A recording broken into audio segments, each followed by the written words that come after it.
시편 54편 말씀을 보겠습니다.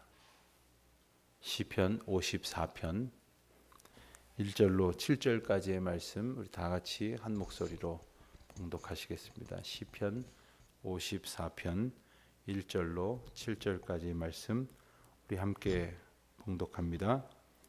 하나님이여, 주의 이름으로 나를 구원하시고 주의 힘으로 나를 변호하소서. 하나님이여, 내 기도를 들으시며 내 입의 말에 기울이소서.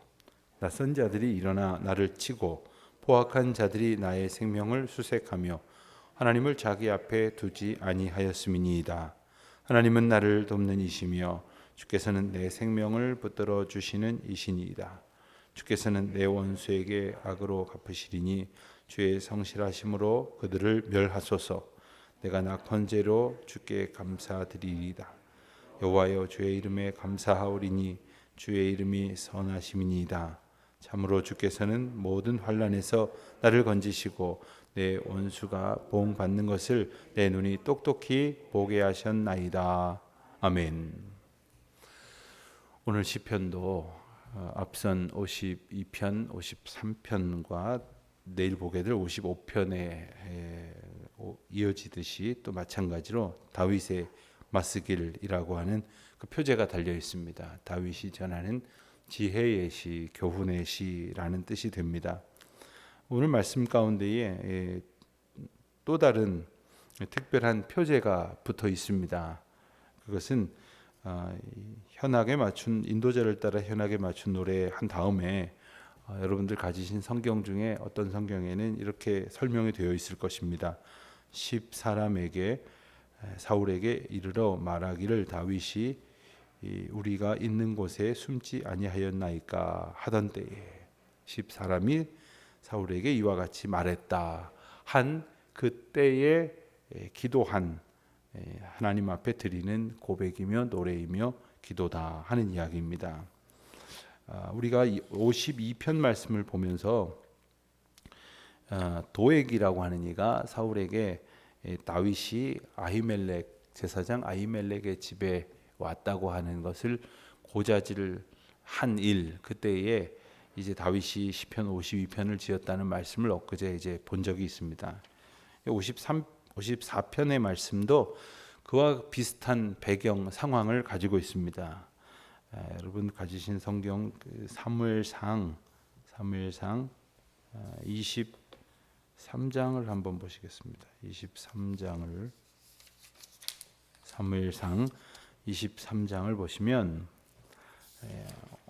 우리가 엊그저께 보았던 그 아히멜렉의 제사장에게 숨어들었던 이야기가 22장에 나옵니다. 다윗이 노비라고 하는 곳에 숨었다가 그곳에 제사장들에게 도움을 받았는데 사울이 그 도액에게 명령해서 노베의 제사장과 그리고 많은 양민들을 죽였던 이야기가 22장에 나오는데 그 다음 장인 23장에 보면 이제 계속해서 다윗이 이제 그 사울의 그 위협을 피해서 도망을 하게 되는 장면이 이어집니다. 그러다가 다윗이 그일라라고 하는 지역에 숨어들었다가 또 다시 이제 엔게디라고 하는 곳으로 숨게 됩니다. 그리고 나서 15절에 보면 다윗이 사울이 자기 생명을 빼앗으려고 나온 것을 보았으므로 그가 광야 수풀에 있었더니, 집이라고도 부르고 우리말로는 십이라고 표현되어진 그 지명을 이제 우리가 보게 되는데 그곳에 숨어 있게 되었습니다. 거기에서 요나단을 만나게 되는데, 요나단은 17절에 보면 요나단이 다윗에게 이르기를 두려워하지 말라. 내 아버지 사울의 손이 내게 미치지 못할 것이요 너는 이스라엘의 왕이 되고 나는 내 다음이 될 것을 내 아버지 사울도 안다 하니라. 이 요나단은 사울의 아들입니다. 그런데 요나단은 지금 비록 자기 아버지의 칼날을 피해서 도망하고 있는 그 다윗이지만 그가 하나님의 은혜 가운데 역사 가운데 있다고 하는 것을 깨닫고 그를 이제 위로하는 장면이 나옵니다. 그래서 그들이 겨우 이제 피하고 모면하고 있는데 19절에 보면 그때에 십이라고 하는 지역에 있었던 사람들이 기브아에 머물고 있었던 사울을 찾아가서 다윗이 우리 동네에 와서 숨어들었습니다라고 이제 고자질을 했다는 거예요. 그래서 그 다윗이 지금 그와 같은 상황 속에서 큰 생명의 위협을 받게 되었을 때에 이 노래를 불렀다 하는 겁니다. 자, 다시 본문으로 돌아오시면 오늘 말씀을 통해서 우리가 먼저 생각하게 될 것은 다윗이 바로 이러한 상황 속에서 주님 앞에 기도하고 이와 같은 시로 노래하고 하나님 앞에 은혜를 구했다고 하는 것을 생각을 해보면 우리는 어느 때 노래하는가, 우리는 어느 때 기도하는가 하는 것을 생각해 보게 됩니다. 아주 기뻤을 때 하나님 앞에 감사의 노래를 우리는 과연 부르는가? 또 어렵고 힘들었을 때 우리는 하나님 앞에 전적으로 의지하는 간구의 기도를 드리는가 하는 겁니다. 어떤 면에서 보면 정말 기도하는 분은 오늘 시편의 저자인 다윗처럼 이래도 저래도 하나님 앞에 기도할 것인데, 그렇지 않은 사람은 기쁘게 되면 기쁨에 취해서 기도하는 것을 잊어버리게 될 것이고, 힘들고 어려운 일을 만나면 기도할 기운마저 없다고 또 기도를 놓아버리게 될 것입니다. 다윗은 자신이 지금 어려운 상황에 처하게 되었을 때에 자기를 지금 죽이려고 쫓아다니는 사울과 그의 부하만이 아니라 숨으려 돌아다니는 곳마다 그곳에 있었던 사람들 중에는 물론 아히멜렉이라고 하는 제사장, 노베 제사장 같은 이들이나 혹은 오늘 조금 전에 보았던 사무엘상 23장에 나오는 그 요나단 같은 이도 있었지만, 이렇게 가는 곳마다 자기를 해하려고 대적하는 자로 이제 결탁하고 연대하는 그 대적자들을 계속해서 만나게 된다는 거예요. 놉이라고 하는 곳에서도 또 십이라고 하는 곳에서도 자기가 피해 다니는 것을 도와주지는 못할 망정 남의 동네에 있는 기브아라고 하는 동네에 있는 사울을 찾아가면서까지 자기를 해하려는 일로 고자질하는 이들을 만나게 되었을 때에 그는 하나님 앞에 간절한 마음으로 기도하고 있다는 것을 보게 됩니다. 여러분, 때때로 우리가 참 억울하고 섭섭하고 분통이 터지는 일들을 경험할 때가 있는데, 바로 이런 때가 있을 것입니다. 내가 어떤 그 이해관계나 시비가 있어서 갈등하고 있는 사람이 나를 해하려고 하는 것도 참 힘든 일이지만, 사실 어떤 의미에서 보면 상관도 없는 사람인데 그 편에 붙어서 오히려 나를 비난하고 공격하고 아무 이해도 없는 사람이 오히려 나를 해하려고 하는 것처럼 괴로움을 당할 때 정말 견딜 수 없는 그러한 마음이 될 것입니다. 지금 다윗이 이와 같은 그 피난 생활을 하고 계속해서 사울 왕의 그 죽음의 위협을 도망다니니 도피 생활을 하고 있을 때에 그는 끊임없이 여호와만을 의지해야 한다는 것을 깨닫게 되고 더욱 기도하고 하나님만을 바라보게 되는 것입니다. 1절에 보면 하나님이여 주의 이름으로 나를 구원하시고 주의 힘으로 나를 변호하소서. 원문의 뜻을 조금 덧붙이면 주의 이름만이 나의 구원이시고 주의 힘만이 나의 변호이십니다 하는 뜻이 담겨져 있습니다. 주님만이 나의 산성이시라는 것입니다. 주님도, 내가 이 돈도 세상 명예도 힘 있는 친구들도 의지하지만 주님도 의지하겠습니다 하는 것이 아니라 주님만이 나의 구원이시고 나의 도움이시고 나의 힘이 되십니다 라는 고백을 드리는 거죠. 그래서 주님께서 나의 기도, 신음소리를 들으시고 내 입의 말에 주님의 은혜를 베푸시사 귀를 기울이소서 고백합니다. 3절에 보면 낯선 자들이 일어나 나를 치고 포악한 자들이 나의 생명을 수색하며 하나님을 자기 앞에 두지 아니하였음이니이다. 지금 하나님을 분명히 붙들고 의지하고 있는 고백을 아뢰고 있는 것입니다. 단지 낯선 자들이 나를 치고 포악한 자들이 나를 해하려 한다고 하는 상황만 고하는 것이 아닙니다. 내가 주님 앞에 있을 때 나를 대적하는 자들이 주님을 대적하는 것임을 지금 다윗은 분명한 마음으로, 그리고 겸손한 마음으로, 두렵고 떨리는 마음으로 단언하고 있다고 하는 것이죠.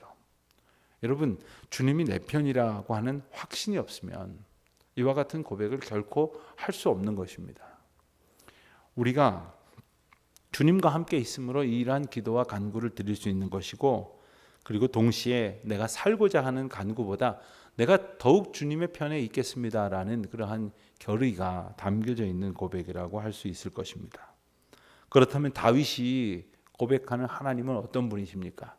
다윗에게 하나님은 어떤 분이신지 다윗의 고백이 4절에 담겨져 있습니다. 하나님은 나를 돕는 이시며 주께서는 내 생명을 붙들어 주시는 분이십니다. 주님이 도우시지 않으면 난 도움받을 것이 없고, 또한 주님이 붙들어 주시지 않으면 내 생명은 붙들려질 수 없다는 것입니다. 여러분, 이 고백이 지금 다윗의 상황과 결부하여 우리가 생각을 해보겠습니다.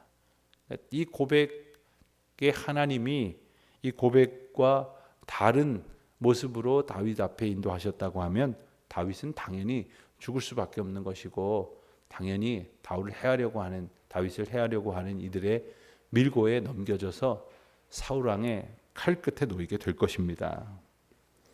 그래서 주님께서는 나와 함께 하심으로, 즉 이 말은 내가 주님의 곁에 있음이 합당하게 거함으로 주님께서는 내 원수를 하나님의 주권 가운데에 제하시고 그 악을 멸하실 것이다 하는 그러한 소망을 담고 기도하는 것이죠.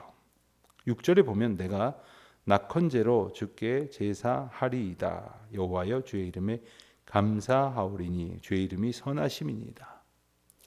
이것은 나중에 하나님께서 내 소원을 이루어 주시면 이렇게 하겠습니다라는 조건을 담는 것이 아닙니다. 이미 하나님께서 1절부터 5절까지의 말씀에서 고백하는 다윗의 이 진술처럼 하나님께서 나의 도움이시고 나의 생명을 붙드는 이시고 그리고 나를 붙들어 인도하시는 생명의 주권자이신 것을 깨닫게 하심으로 내가 낙헌제를 하나님 앞에 드리겠다 하는 말입니다. 이 낙헌제라고 하는 것은 이 레위기에 나와 있는 여러 제사 가운데의 하나입니다. 레위기 7장에 보면 이 낙헌제에 대해서 설명이 되어 있는데, 이 낙헌제라고 하는 것은 하나님의 선하심에 감사하며 자발적이고 즐거운 마음으로 하나님 앞에 드리는 제사를 말합니다. 다른 제사들은 대체로 좀 의무에 해당되는 그런 의무적인 의미가 있어요. 그러니까 하나님께서 제사의 규례를 가르치면서 이렇게 제사하고 저렇게 제사해야 된다 하고 가르치십니다. 근데 사실 그렇게 하나님께서 의무에 가깝게 제사를 가르치시지 않았다면 아마 이스라엘 백성들이 제대로 하나님 앞에 그 규례를 따라 경배하고 제사하지 않았을 겁니다. 가끔 명절 때마다 그런 교우들을 봅니다. 명절이 돌아오는 것이 너무 힘들다고, 혹 시댁 식구들이나 혹은 일가 친척들을 만나는 것이 너무 괴롭다고 그렇게 말씀하시는 분들이 종종 있어요. 뭐 그 가운데 특별한 사정이 있으신 분들도 있겠지만, 그래서 제가 농담으로 그런 말을 합니다. 명절이 1년에 몇 번 옵니까? 그랬더니 저희는 설과 추석 2번 모입니다. 2번인 줄 다행으로 아십시오. 예전 분들은 2번 아니라 7, 8번, 대번 뭐 이렇게 모이는 가정들이 숱하였다고 하지 않습니까? 그러면 조금 웃으세요. 그리고 또 이런 생각도 해봅니다. 만일 우리가 이렇지 않은 대부분의 가정은 상관없는 얘기입니다만, 그렇게라도 좀 마음이 혹 불편할 때가 있을지라도 그렇게라도 1년에 한 2번 모이지 않으면 일가 친척이어도 보고 지내지도 않을 겁니다. 상관없이 여기고 살 겁니다. 어쩌면 그것이 계기가 될 수도 있을 거예요. 하나님 앞에 이 제사가 어떻게 보면 우리에게 무거운 의무가 되어질 수도 있을지 모르지만, 하나님 앞에 우리를 묶어두시는, 붙들어 주시는 매우 소중한 은혜의 방편인 것을 또한 잊지 말아야 합니다. 그런데 그러한 제사들 가운데에 화목제라든가 감사제라든가 낙헌제라든가 하는 이런 종류의 제사들은 하나님 앞에 자발적으로 자원하는 마음으로 내가 감사함으로 하나님 앞에 드리는 제사로 이렇게 보일 수 구별할 수 있습니다. 특별히 오늘 본문에 나오는 낙헌제가 그렇고요, 감사의 제사가 그렇고, 그리고 하나님 앞에 드리는 이 화목제물이 그렇습니다. 이것이 하나님께서 내게 주신 은혜가 은혜인 줄 깨닫는 자가 자발적으로 하나님 앞에 드린다는 거예요. 하나님 앞에 나의 마음을 다하여 드린다는 거예요. 그래서 이 낙헌제라는 이 제사의 영어 이름은 Free Will Offering이라고 말합니다. Free Will Offering. 내가 하나님 앞에 자유로운 의지와 소망을 가지고 하나님 앞에 드린다는 거예요. 그런데 여러분 생각을 해보십시오. 지금 다윗이 그럴 상황이냐고요. 다윗이 지금 도망 다니면서 방금 전에도 옆에 마을에서도 겨우 밀고를 듣고도 겨우 하나님의 은혜로 피해 왔고 또 다시 죽을 위기를 만났지만 어떻게 이렇게 내게 주시는 자원하는 심령을 가지고 하나님 앞에 감사할 수 있겠냐는 거예요. 내가 주님 앞에 속하였다고 하는 그 기쁨과 그 깨달음. 내가 비록 생명이 경각에 놓일 것 같은 그러한 두렵고 위험천만한 상황 속에 놓여 있는 듯하지만 우리 주님께서 나의 도움이시고 나의 힘이시기 때문에 내가 주의 것입니다. 이 감사한 은혜를 주께서 주셨으니 내가 주님 앞에 낙헌제를 드리고 감사의 제물을 드리며 하나님을 경배하고 찬송하기를 원합니다. 오늘 우리가 어떠한 삶을 살든지 주님 앞에 진정한 감사의 고백과 찬송을 의무나 책임이 아니라 정말 하나님께서 우리에게 주시는 자원하는 기쁨을 가지고 주님을 영화롭게 찬송하며 고백하며 살아가는 우리 모두가 되시기를 주님의 이름으로 축원드립니다.